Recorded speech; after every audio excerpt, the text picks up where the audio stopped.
Ok pour moi.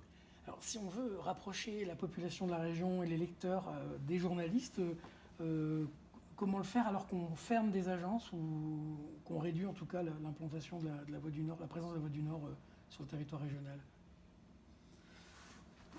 Ce qui est certain, c'est que d'une part, il faut que l'on soit plus proche que jamais des lecteurs et qu'on aille à leur contact. Ça, c'est certain. Pour autant, les flux de clients, de passage dans les agences, ils ont considérablement évolué ces 20 à 25 dernières années. Donc on ne peut plus garder les mêmes structures d'accueil pour des flux qui ne sont plus du tout les mêmes, qui sont bien moins importants. C'est pour ça qu'on a reconsidéré notre politique d'implantation. On n'a pas les mêmes structures d'accueil dans les agences qu'avant. Cela dit, on a plus d'agences qu'avant. On est passé de 25 sites dans la région à peu près 35. Aujourd'hui, on a notamment voulu s'implanter dans des communes plus petites.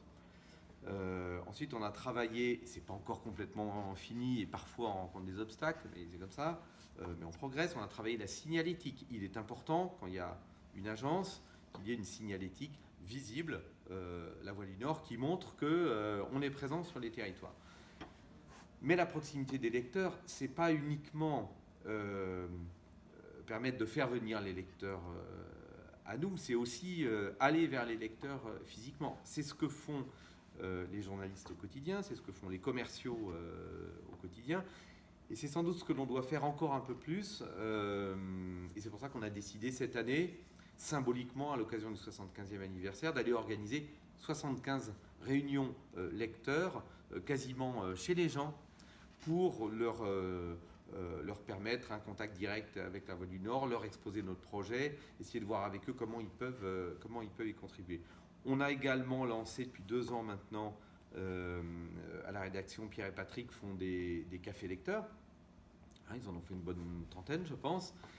On a démarré des dîners lecteurs, et il y a cela 2 ans aussi, on en a fait une quinzaine. Tout ça, ce sont différentes occasions d'aller à la rencontre des lecteurs, mais d'une façon qui est peut-être plus adaptée à l'époque d'aujourd'hui.